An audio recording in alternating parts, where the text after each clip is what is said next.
Hi, welcome back. This is Daniel C., author of Raising Tech Healthy Humans. And in this video, we're going to talk about encouraging adventures. So when I was young, I grew up in South Australia, and there was this amazing playground that so many of us remember called Monash Playground. And it was really a unique, one-of-a-kind playground. It was more like a playground amusement park. It was established by this philanthropist in the country, and he created more than 200 play items, equipment that kids could play on. He made it completely free, and the park was open 24/7. By 1980, it had more than 300,000 visitors every year, and it was one of the biggest tourist attractions in South Australia. And I just remember this park very fondly. It had these amazing giant rotary cones where you'd get in with lots of kids and spin around until it made you feel sick. There was these huge giant metal giraffes that you would kind of swing back and forth on until you felt ill, and a DIY roller coaster, which probably wouldn't be allowed nowadays.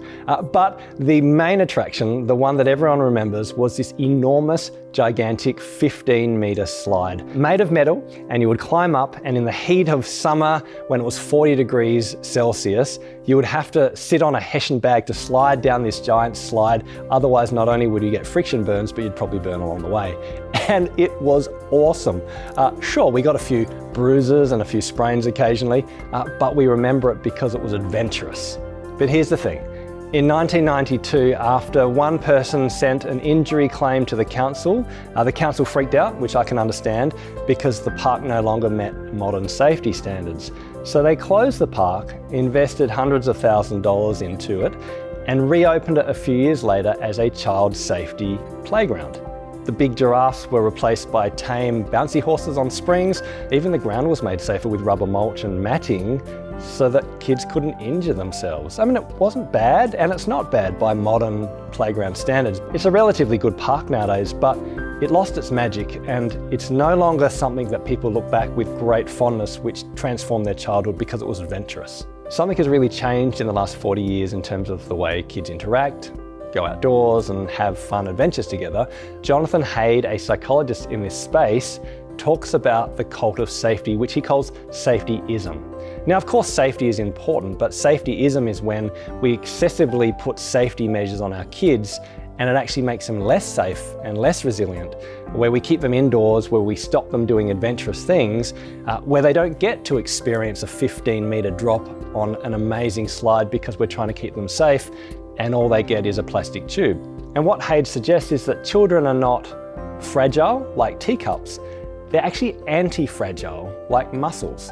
Now, I used to be a physiotherapist, and the way to build and strengthen muscles is to actually lift weights which are right at our capacity to stretch and create micro tears in our muscle fibers, which sounds like they might cause damage, but in fact, our bodies have this amazing way of repairing themselves stronger than they were before, and this is how you build muscles. In the same way, children need a certain level of risk and activity outdoors, a certain amount of adventures where they are stretched, not beyond their limits and capabilities, but where they're stretched to do things which are challenging and difficult, adventurous and hard. And by doing hard things, like a muscle, they become resilient, they become strong, they learn their limits, and they grow as people. And the challenge with safetyism is we have coddled our children so much and protected them so much from the external world that they're becoming less resilient, more anxious, and it's impacting their ability to grow up to be healthy, mature adults. There's something about overly protecting our kids which reduces their resilience and actually makes them weaker, not stronger. I like this quote from Jonathan Haidt. He says, "Children are anti-fragile. Like the immune system, children must be exposed to challenges and stresses within limits and in age-appropriate ways, or they will fail to mature into strong and capable adults, able to engage positively with people and ideas that challenge their beliefs and moral convictions." So this quote is from The Coddling of the American Mind, a great book by Greg Lukianoff and Jonathan Haidt, and it's talking about the idea that our children have been protected from ideas that they might want to cancel, and therefore they're losing the ability to think deeply about things that might make them feel uncomfortable. But I think it plays out in all areas of life. If we overprotect our children, we actually somehow reduce their resilience and, surprisingly, reduce their safety. Now, I'm not saying that risk management's not important or that we should put our kids into extensively dangerous situations just to grow their resilience. I'm super thankful that our kids ride with bike helmets, that they have seat belts to protect them in car crashes. I'm thankful that we have electrical standards and other basic safety measures to protect us from injury and harm. So I'm not saying we shouldn't be thoughtful and careful, but I am saying that if we overly protect our kids from risk and danger, then they miss out on some of the joys and wonders of what childhood is about. And the opposite is to encourage adventures. So when I say encourage adventures, I don't mean necessarily high adrenaline sports or really dangerous activities. I simply mean stretching kids beyond their comfort zone where they do hard things and where they're challenged to push themselves beyond their current capacity, because that's what makes kids strong, both physically and mentally. It might be learning to throw a ball. It might be doing somersaults on the trampoline. It might be learning to walk to the shops by themselves without supervision as they get older, or maybe catch a bus by themselves. It might be challenging them to read books which stretch their mind, or to go outdoors and spend time with other kids, riding bikes, climbing trees, doing stuff that we used to do on a regular basis when we were kids. I know this sounds good in theory, but it's harder in practice to send your kids outdoors to have an adventurous lifestyle. When I was a child, Mum and Dad would send us out and kids would be everywhere on the streets, riding bikes, climbing trees, mucking about, doing things that we got to be involved in. But nowadays, when I send my children outside, there's no one there, because everyone is safe inside, on a screen, or indoors doing activities that protect them from the real world. So this is really tough when the culture doesn't encourage adventurous living amongst our kids. But it's so important that we can teach our kids to value and enjoy real life, to experience the breadth and depth of what life has with a screen, but beyond a screen as well. Because kids learn something completely different when they fall off their bike and graze their knee and then learn to get back on that bike, compared to when they're shot in a game online and they respawn. There's something about falling down and being disappointed in the real world which is different than the online world. And there's skills that kids need to practice to be healthy adults. For example, building relationships with other kids, learning to say sorry, learning to make eye contact, learning to negotiate the challenges of everyday life, all of which will prepare them for a healthy adulthood and which is best done offline. So I wish I had a simple solution to solve the cultural changes that have happened around us, but I do think one of the solutions is to lead from the front, to actually bring our kids on adventures to help them experience the beauty of real life so that they can then get a thirst for that for themselves. And by leading from example, I mean that sometimes you just have to say, go. I remember one time when we wanted to take our kids on a weekend adventure.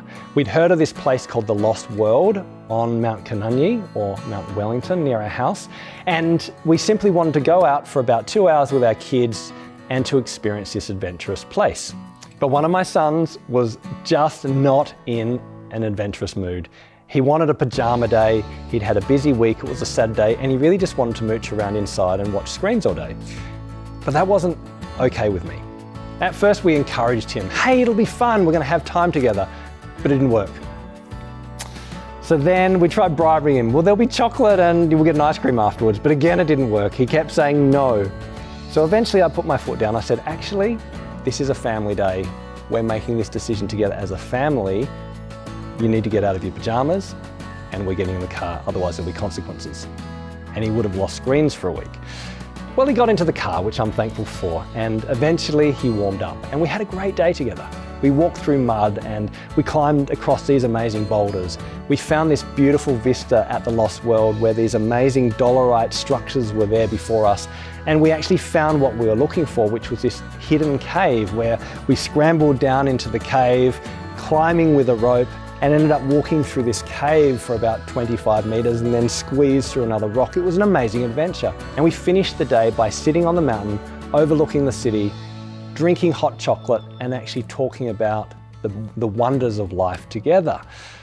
The interesting thing is, a week later, when we had our normal family reflective time at dinner, where I asked, what is your high-low gruffalo for the week?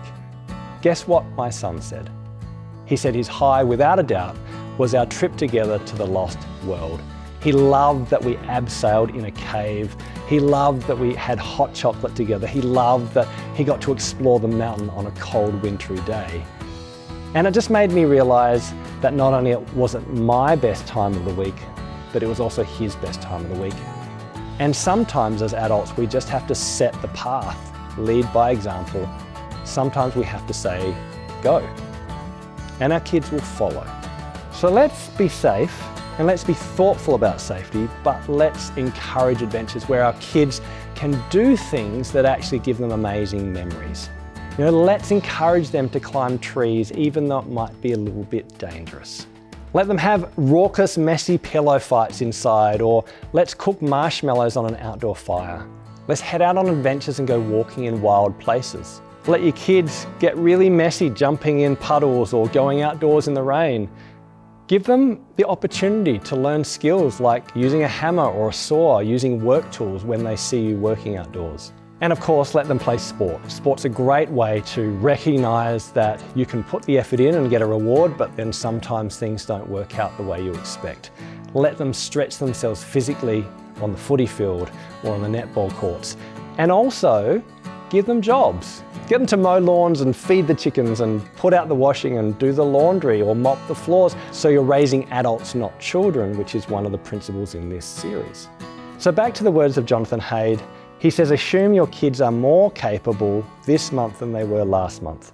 Stretch them to capacity, not beyond capacity, but get them to try things that are hard and challenging, both physically, mentally, and socially. You will raise adults, not kids. They will grow more resilient. They will grow stronger because kids are not fragile like a teacup. They are anti-fragile like a muscle. Let's encourage adventures and help them experience the wonders of life that exist.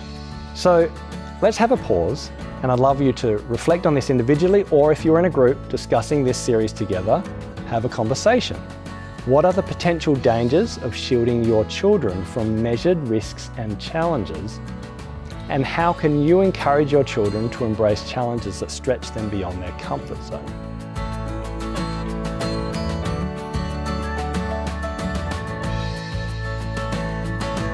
A lot of the wonderful memories of life are the ones that involve adventures, not just for your children, for yourselves as well. As we finish this video, why don't you reflect on your own life as well? Are there ways you could stretch yourself further? Are there adventures that you would like to take as adults to add a bit more spice, a bit more flavour, a bit more joy and challenge to your own life? And then watch the next video.